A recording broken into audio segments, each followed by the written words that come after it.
That evening, Nyx unpacked her belongings while Trilix observed from a safe distance. The amphibious being's translucent skin revealed a complex network of pulsing organs, each glowing with a soft bioluminescence that changed patterns with their emotions. Is it true that humans regularly survive physical injuries that would be fatal to most species? Trilix asked, their voice a melodic burble through specialized vocal sacs. Nyx considered the question as she placed her small collection of printed medical textbooks on the shelf. We've evolved with remarkable healing capabilities, she explained. Our bodies can repair broken bones, regenerate damaged tissue, and fight off infections without technological assistance. Fascinating and somewhat terrifying, Trilix admitted, inching closer to examine the books. Why bring physical information storage? The neural network provides all medical data instantly. Human medical tradition values tangible knowledge, Nyx said, running her fingers along the spine of her favorite emergency medicine textbook. And on Earth, technology isn't always reliable. These work without power sources. The door chimed, announcing their first visitor, a floating spherical creature that introduced itself as the floor coordinator. Its gelatinous body housed swirling patterns that formed into universal language symbols. A mandatory orientation for the Deathworlder, it announced, bobbing nervously. Director Jovex requests your presence immediately.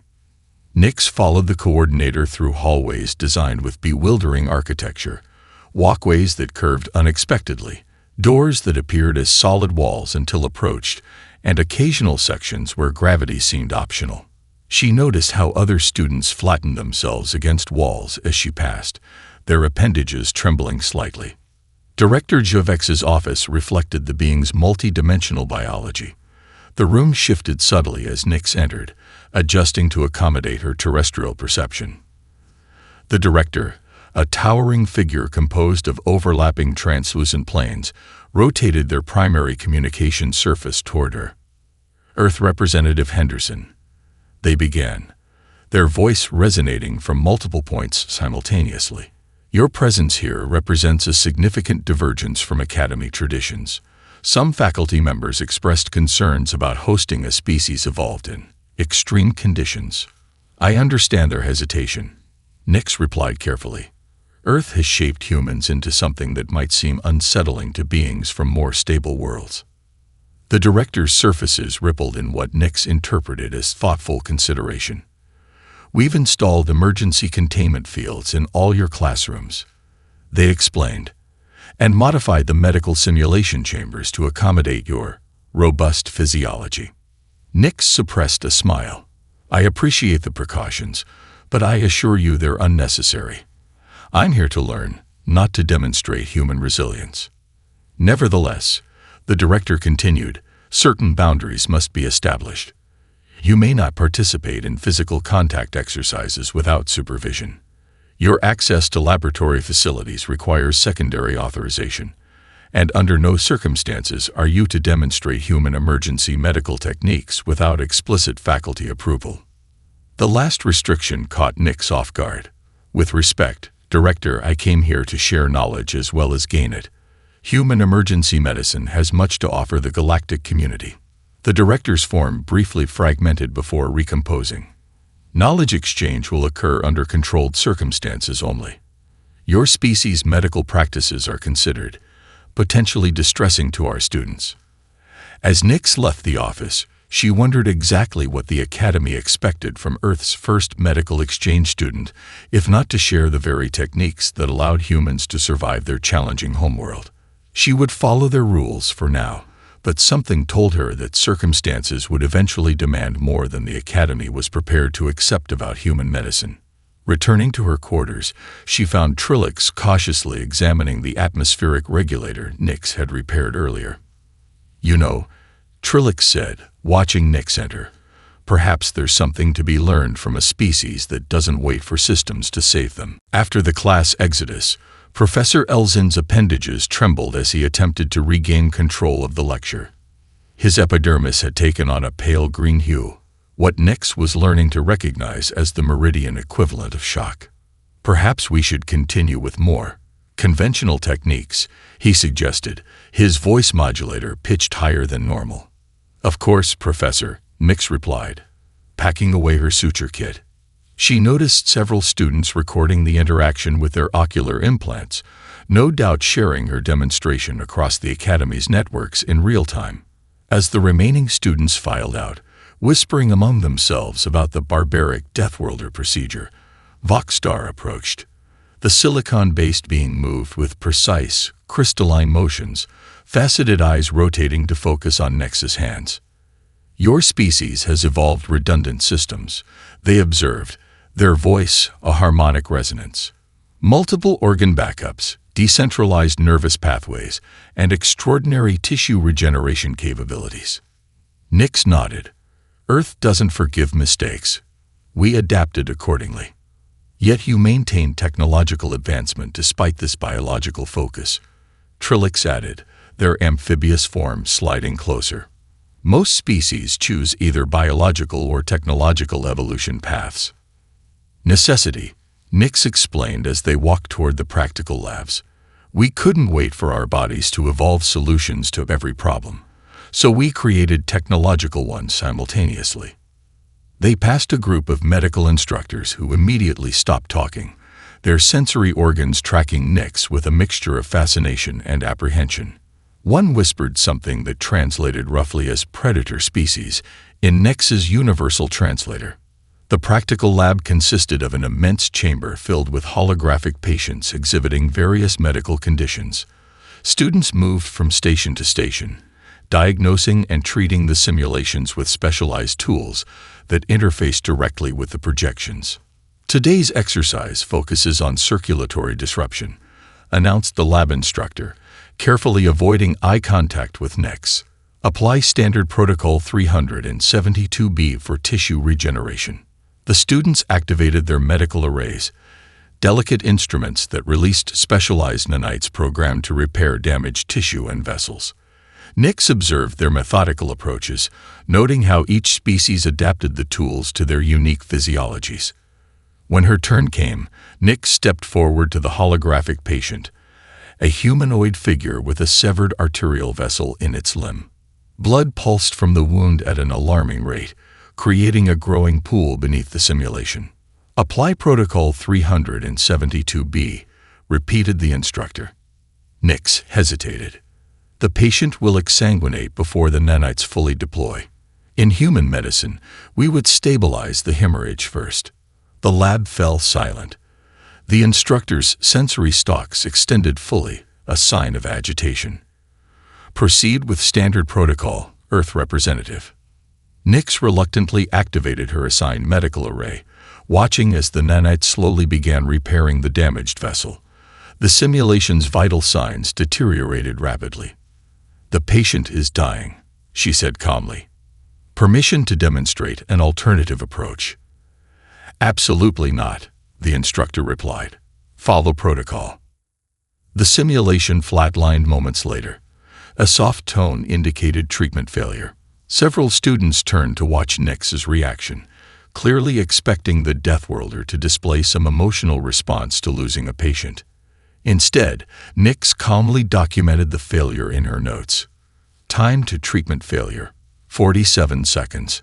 Cause: exsanguination due to uncontrolled hemorrhage.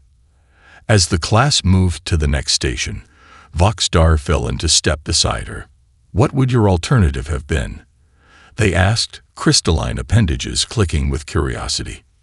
Direct pressure, elevation, and possibly a tourniquet, Nix replied quietly. Simple physical interventions to buy time for the sophisticated treatments to work. Fascinating, Voxstar hummed. Your methods combine primitive physical force with advanced understanding of biological processes. In emergency medicine, seconds matter, Nix explained. Sometimes the oldest techniques are the fastest. Later that evening, Nix found a message on her terminal, a private laboratory session request from Professor Elzen with an unusual notation. For observation of alternative Earth methodology. Official records sealed. Perhaps not everyone at the Academy was quite as close-minded as they appeared. Stay with me, Nix urged the gaseous student whose containment suit she patched. The temporary seal was holding, but the being's vapor form had already lost density, the equivalent of severe blood loss in a solid species. She needed something to stabilize their molecular cohesion quickly. Nearby, a crystalline instructor stood frozen in horror, their emergency medical kit clutched uselessly in their appendages. "Your stabilizer," Nix called out, extending her hand. "I need the molecular cohesion agent." When the instructor failed to respond, Nix moved swiftly, retrieving the kit herself. Working quickly, she calibrated the device and applied it to the damaged containment suit. The gaseous student's form began to recoalesce inside the patched suit, tendrils of vapor slowly regaining definition. "Thank you," whispered the gas being through their translator. "How did you know how to?" Later, Nix assured them, already moving toward the next victim. From the corner of her eye, she spotted Trilix sliding through a narrow gap in the rubble, their amphibious body flattening in ways that would be impossible for most species. 3 more life signs detected in the western section. They called out, their skin pulsing with urgent colors, one fading rapidly. Voxstar had organized the more stable victims into a functioning Trees unit, their crystalline logic creating order from chaos. Survival probability assessment complete, they reported as Nix approached. 2 critical, 7 serious, 14 stable. The critical cases? Nix asked, wiping sweat from her forehead with her sleeve. There, Voxstar pointed to where a section of decorative water feature had collapsed, pinning a large arthropoid beneath. The being's exoskeleton had cracked, and fluid leaked steadily from the wound. Without hesitation, Nix waded into the water, assessing the massive chunk of architectural material pinning the student. "I need leverage," she muttered, scanning the surrounding debris. Finding nothing suitable, she turned back to Voxstar. "How strong is your structural integrity?" The silicon being's facets glinted. "My crystalline matrix can withstand approximately 70 kilopascals of pressure." "Perfect. I need you as a fulcrum," Nix explained, already positioning herself beside the trapped arthropoid. "When I lift, slide your appendage under as a brace, then help me pull them free." Several onlookers gasped as Nix braced herself against the pool floor. Human muscles tensed, tendons standing out along her arms and neck as she applied force to the crushing debris. The weight shifted slightly, just enough for Voxstar to slide a reinforced limb beneath. "Now," Nix gasped, her face reddening with effort. Together, they extracted the injured student while maintaining the critical angle that prevented further exoskeletal damage. Once clear, Nix immediately examined the cracked carapace, identifying the leaking Himalayan reservoirs. "I need sealant," she called out, applying direct pressure to the wound. When none appeared forthcoming, she reached into her pocket and removed a small container of medical adhesive she brought from Earth, technically prohibited under Academy regulations. "This will feel strange," she warned the arthropoid as she applied the fast-acting compound to the fracture. "But it will stop the fluid loss until proper medical equipment arrives."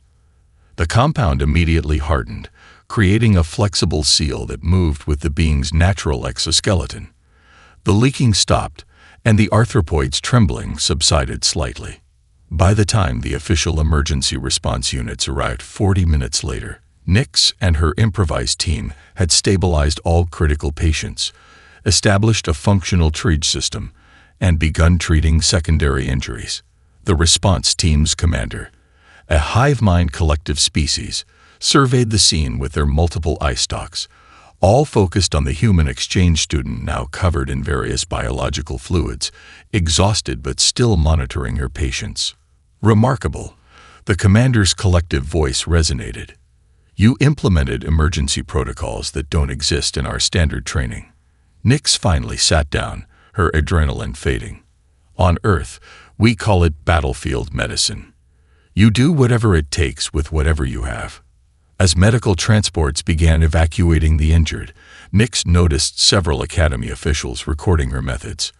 Whether for commendation or condemnation remained to be seen. "The recording will show," Nix continued, pointing to the holographic display hovering above the tribunal table, "that the arthropoid patient would have lost approximately 68% of their hemolymph volume before standard protocols could be implemented. The survival rate with that level of fluid loss is less than 12% according to your own medical database." The emergency review panel shifted uncomfortably. 7 senior faculty members representing different biological classifications sat in judgment, their varied physiologies displaying their discomfort in distinct ways. The central member, a neural cloud being contained in a hovering sphere, pulsed with patterns that Nix had learned indicated deep cognitive conflict. "We acknowledge the statistical validity of your assessment." The neural cloud being responded, its thoughts translated into audible speech by its containment unit. However, the application of a non-approved adhesive compound directly to a patient's exoskeleton remains a violation of safety protocols. Professor Xilmar vibrated with agitation. The human deliberately ignored established procedures. What if the compound had triggered an allergic response? What if it had prevented proper surgical repair later? These battlefield methods prioritize immediate survival over long-term outcomes. Director Jovex, still recovering from injuries sustained during the collapse, spoke through a remote projection. "Yet the long-term outcomes data contradicts your concern, Professor. The medical team reports that patients treated with Earth Representative Henderson's methods are showing recovery rates exceeding our models." The holographic display shifted to show comparative healing metrics for each patient. Nix remained silent as the data scrolled, letting the numbers speak for themselves. A faculty member composed of symbiotic plant matter leaned forward, photosynthetic appendages adjusting to better absorb the room's light. What interests this collective most is not whether the methods worked in this isolated incident, but whether they represent a fundamental challenge to our understanding of medical care. Are we too reliant on technology? Have we prioritized comfort over survival to our detriment? The room fell silent. Nix recognized the question as the heart of the controversy her presence had sparked, not merely about protocol violations, but about philosophical differences in approaching medicine. "On Earth," she said carefully, "medical evolution has been driven by crisis, wars, natural disasters, resource limitations. These forced us to develop approaches that accept temporary discomfort for survival. We learned to make impossible choices when ideal solutions weren't available. And you believe our medical traditions lack this adaptation?" asked the neural cloud being. "I believe different evolutionary paths create different strengths," Nix replied diplomatically. "Your medical technology surpasses Earth's in countless ways. But perhaps human medicine offers perspectives valuable during emergencies when technology alone isn't enough." The debate continued for hours, expanding beyond the immediate incident to broader questions about medical philosophy across species. Feeds from the tribunal spread throughout the academy and beyond, sparking heated discussions in medical facilities across 3 sectors. When the panel finally announced their decision, Nix was prepared for academic censure or even expulsion. Instead, Director Juvex's projection expanded to address the room. "The Academy exists to explore all valid medical traditions," they stated, their multilayered voice resonating with authority. "We have determined that Earth Representative Henderson's actions, while unorthodox, demonstrate potentially valuable approaches to emergency medicine. Therefore, we are establishing a conditional teaching assignment, a voluntary seminar series on comparative crisis response techniques, to explore these methods in a controlled educational environment." As the tribunal adjourned, Nix found herself surrounded by a mixture of curious and hostile faculty members. Professor Elzen approached cautiously. "Your methods disturb many here," he admitted quietly. "But I have requested assignment as faculty supervisor for your seminar. Perhaps there is something to learn from a species that evolved on a world that tried so persistently to kill them." Nix adjusted the environmental controls in the seminar room, creating comfortable zones for each of her students' unique biologies. Cephala, the gaseous entity, required a pocket of specific atmospheric pressure near the ceiling, while Clyrix's energy form needed regulated electromagnetic fields to maintain stability. Today we're going to address Trige principles. Nyx began, activating the simulation terminal. Earth medicine developed specific frameworks for situations where resources can't meet all patients' needs simultaneously. The holographic projector displayed a chaotic scene, a transport accident with multiple casualties of various species. The simulated first responder stood alone amid the wreckage. In this scenario, you have limited medical supplies and no immediate backup. How do you proceed? Nyx asked. Mary's photosynthetic appendages fluttered anxiously. Standard protocol mandates treating the most severely injured first, regardless of resource expenditure. And if that means depleting all your resources on a single patient, while 10 others with more survivable injuries die waiting. Nyx countered gently. An uncomfortable silence filled the room. The concept clearly challenged their fundamental medical training. This goes against everything we're taught, Trillix said finally, their skin shifting to contemplative blue patterns. Selecting which patients receive care based on survivability rather than severity seems ethically problematic. It is problematic, Nyx agreed. These decisions are meant for impossible situations, not standard practice. Human emergency medicine evolved in environments where ideal solutions weren't always available. Voxstar's crystalline structure refracted light as they processed this concept. A logical approach would be to calculate maximum life preservation with available resources, they suggested. Each patient represents a probability calculation of survival versus resource expenditure. That's the core of Trige, Nyx confirmed. But applying it requires more than mathematics. You must make rapid assessments under extreme pressure, often with incomplete information. She guided them through several scenarios, each forcing difficult choices with no perfect solutions. Her students struggled initially, their medical training pushing them toward treating the most critical patients first, regardless of survival chances. The breakthrough came during the fourth simulation, when Clyrix's energy form suddenly pulsed with insight. The goal isn't perfect medicine, they hummed. It's maximizing survival with imperfect options. Exactly. Nyx smiled. Now let's apply this to a practical exercise. She distributed simple medical kits with deliberately limited supplies. Each team has different resources. Assess your patients, determine your approach, and implement treatment within these constraints. As they worked through the exercise, Professor Elzen observed from the doorway, his crest extending with interest as he watched the students adapt to limitations. When Mary successfully stabilized 3 simulated patients using only basic supplies, the professor's data pad flashed as he recorded the techniques. After class, Trillix lingered behind, their translucent form rippling with question patterns. On Earth, they began hesitantly. Do medical practitioners experience emotional distress from these Trige decisions? Nyx nodded, appreciating the insight behind the question. We call it moral injury, the trauma from having to make impossible choices. Earth medicine includes training in psychological resilience precisely because these situations are so difficult. Yet you continue making these choices despite the emotional cost, Trillix observed. Because the alternative, not acting at all, costs more lives, Nyx explained. Human medicine accepts that sometimes perfect isn't possible, but better still matters. As Trillix departed, Nyx found a notification on her terminal. 3 more students had requested admission to the seminar. Word was spreading despite the controversy, or perhaps because of it.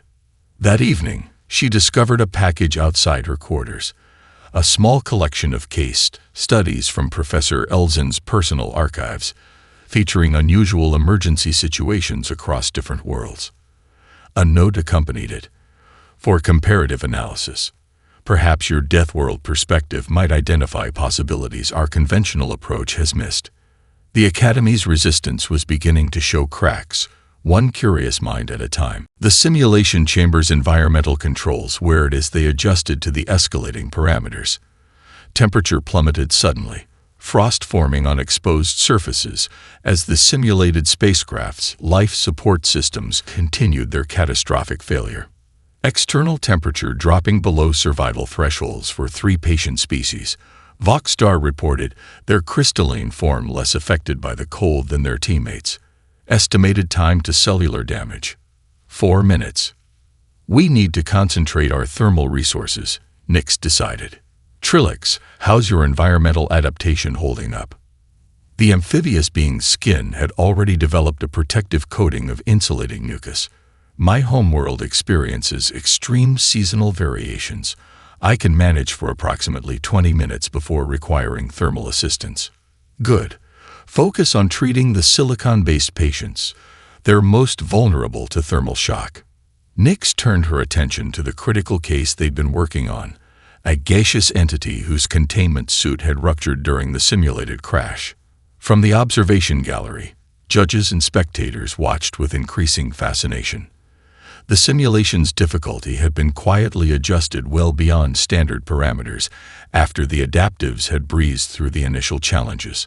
Now, conditions approached what the system classified as non-survivable scenario beta. Implementing emergency thermal redistribution, Nomeri announced, their photosynthetic appendages weaving tight patterns around the most temperature-sensitive patients. The plant beam began a rapid metabolic process that generated heat, sacrificing some of their own energy reserves to warm the surrounding area. Clarix's energy form pulsed with effort as they interfaced directly with the ship's failing systems. Life support were routed to critical areas. Backup power diverted from non-essential functions. We have approximately 12 minutes of stable environment remaining. The observation gallery whispered in astonishment. No team had ever attempted direct energy being interface with the simulation systems. It simply wasn't part of standard protocol. Yet Clarix's unconventional approach had bought them precious time. Improvisation noted and scored, murmured one judge, their data appendage recording the technique. Inside the simulation, Nix faced their most difficult decision point. The critical gaseous patient's containment suit couldn't be fully repaired with available supplies. Standard protocol would dedicate all remaining medical resources to maintaining the damaged suit, likely losing the patient anyway while depleting supplies needed for others. I'm implementing emergency phase transition, Nix announced, reaching for the environmental controls. Phase transition. That's not in any protocol, Zefla objected, their own gaseous form swirling with confusion. The patient can't survive in gaseous form with that containment breach, Nix explained, already adjusting settings. But if we carefully reduce the temperature in this compartment only, we can induce a temporary liquid state. Their core consciousness will remain viable while their outer form solidifies slightly. That's physiologically traumatic, Trilix said, though they were already helping configure the settings. Converting gaseous beings to partial liquid state is considered essentially torture under normal circumstances. These aren't normal circumstances, Nix reminded them, and temporary discomfort outweighs permanent dissolution. The judges leaned forward as the team implemented the radical procedure. The gaseous patient's outer layers condensed into a shimmering liquid film while their core consciousness remained protected within a carefully maintained gaseous center, a state that would be agonizing under normal circumstances, but preserved their essential functions. Patient stabilized, Voxstar confirmed. Consciousness patterns maintained at 87% of normal function. Temporary physiological stress within survivable parameters. As the simulation's final parameters activated, a complete power failure combined with hull breach warnings, the adaptives had already arranged their patients in a centralized location, combining their remaining resources with their own biological advantages to maintain a survival zone.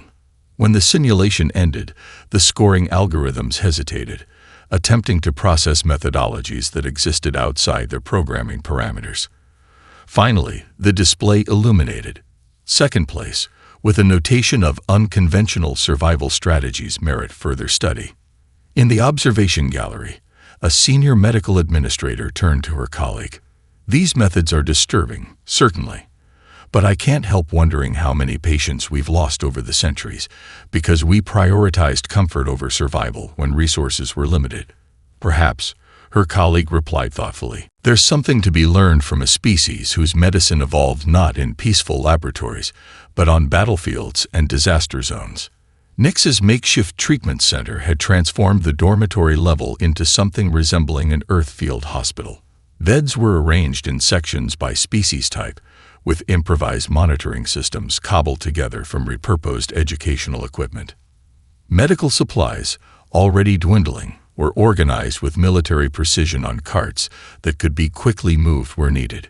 "How many new cases in the last hour?" she asked, checking Trillix's vital signs.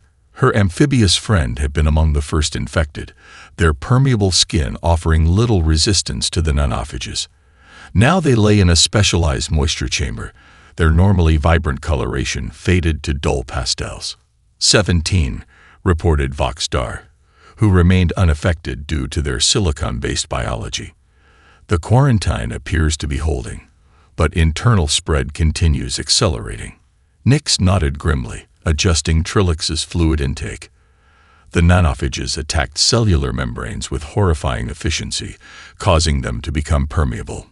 Most species were experiencing something similar to what humans would call massive internal bleeding, except instead of blood vessels leaking, it was their cells themselves losing integrity.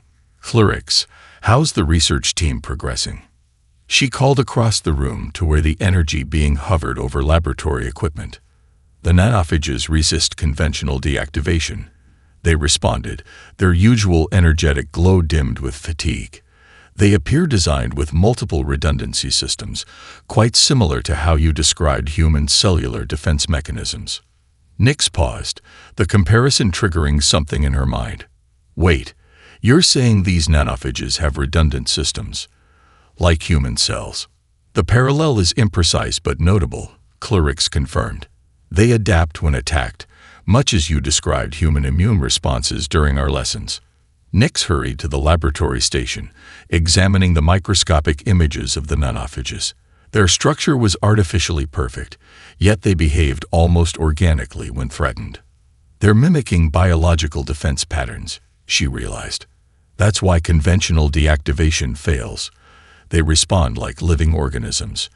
She felt a sudden chill that had nothing to do with the room's temperature. If the nanophages had been designed to mimic biological defenses, they might have been modeled after the most resilient biology known to the galaxy, human cells. "I need to see the original research data," she told Clyrix. "Whatever they were working on in that lab, I think it might have been derived from human biology." Within an hour, her suspicion was confirmed. The research team had been studying human cellular resilience, attempting to integrate similar properties into medical nanites. Something in their programming had gone catastrophically wrong, creating nanophages that attacked rather than repaired, but retained the adaptive qualities that made human cells so resilient. The solution might be in the source material, Nix told the emergency council that had formed among the remaining healthy staff. If the nanophages are modeled after human cells, then human immunological responses might be the key to stopping them. Director Jovex, now confined to a specialized suspension field to slow the progressive membrane deterioration, regarded her with multiple visual organs. "You're suggesting using human biological material to combat the nanophages. I'm suggesting that my immune system might already know how to fight these things," Nix explained. "Earth is filled with microscopic threats that constantly try to breach our cellular integrity. Our bodies evolved countless defenses over millions of years. You want to introduce human antibodies into infected patients," summarized the acting medical director, their appendages trembling slightly. "Introducing Deathworld biologics directly into already compromised systems." "Yes," Nix confirmed without apology. "Because those Deathworld biologics evolved specifically to fight threats like this." The room fell silent as the implications settled. The very qualities that had made humans seem frightening and primitive, their aggressive biology, their bodies designed for constant warfare against pathogens, might now be the only thing that could save the Academy. Director Jovex's suspension field rippled as they shifted position. "Prepare your treatment proposal, Earth Representative Henderson. The Academy finds itself in need of Deathworld medicine." The research laboratory had been converted into a production facility for what Nyx had dubbed adaptive immunotherapy. Her blood samples, rich with human antibodies and immune factors, were carefully processed through specialized filters designed by Voxstar to isolate the components that most aggressively targeted the nanophages. "Remarkable defensive architecture," murmured the Silicon being as they examined a holographic projection of human antibodies attacking the nanophages. "Your immune system doesn't just eliminate threats, it remembers them, adapts to them, becomes stronger with each encounter. Evolution's answer to living on a planet teeming with microscopic predators," Nyx explained, monitoring the purification process. "Earth trained our bodies to fight through millions of years of biological warfare." The first treatment doses were ready within hours. Nyx had prioritized patients by urgency and compatibility, with Trilix at the top of the list. Their amphibious physiology showed the highest theoretical compatibility with human immune factors. "This will feel unpleasant," Nyx warned her friend as she prepared the infusion. "Human immune responses involve inflammation and heat. Your system isn't accustomed to that approach." Trilix's skin had faded to an alarming gray, but their voice remained steady. "On my world, there's a saying. Still water harbors death, while turbulent rivers cleanse themselves. Perhaps your turbulent medicine is what we need." The treatment began. Within minutes, Trilix's body reacted with a shock response, skin flushing with bright patterns never seen before, temperature rising alarmingly. Several monitoring devices triggered emergency alerts, but Nyx disabled them. "This is expected," she explained to the nervous medical staff. "The inflammatory response is how humans fight pathogens. It's uncomfortable but purposeful." Hours passed with Trilix alternating between periods of distress and exhausted stillness. Nyx remained by their side, monitoring every fluctuation, making small adjustments to support their alien physiology through the unfamiliar process. Shortly before dawn, Voxstar approached with updated scans. "Nanophage concentration has decreased by 38% in peripheral tissues," they reported, facets gleaming with excitement. "The modified human antibodies are recognizing and neutralizing them." Nyx allowed herself a small smile. "Trilix's body is learning from my immune system, adapting the response for their own biology." As the first treatment showed success, more patients received the therapy. Each species reacted differently to the human immune factors, some with dramatic inflammatory responses that alarmed the traditional medical staff, others with more subtle adaptations. In every case, the nanophage counts began to drop. Director Jovex was among the last to receive treatment, their complex multilayered physiology requiring careful modifications to the protocol. As the infusion began, they regarded Nyx with steady focus. "Your species evolved in conflict," they observed, their voice processor maintaining remarkable calm despite their discomfort. "Not just with predators, but with invisible enemies that shaped your biology toward aggression and resilience." "We evolved in partnership with our threats," Nyx corrected gently. "Each challenge taught our bodies new defenses. What looks like aggression is really adaptation." By the time the quarantine lifted 2 weeks later, the medical paradigm at the Academy had shifted irrevocably. Faculty who had once described human methods as primitive now studied the principles behind what they termed adaptive crisis medicine. Research teams developed modified versions of human inflammatory responses tailored to different species biologies. At the graduation ceremony, Nyx stood alongside her team, no longer just students but pioneers of a new medical approach. Director Jovex, fully recovered though permanently changed by the experience, presented them with the newly created Resilience Innovation Medal. "The Academy has long classified worlds by their environmental challenges," they announced to the assembled graduates. "Perhaps we should have recognized sooner that challenges create strengths." Deathworld medicine, as we somewhat fearfully named it, reminds us that comfort and healing are not always the same journey. As Nyx accepted the medal, she noticed her hands, once viewed with apprehension by her alien classmates for their strange dexterity and implied predatory capabilities. Now those same hands were sought after by patients and students alike, recognized not as weapons, but as tools shaped by a world that had taught humans the most important medical lesson of all. Adaptation is survival.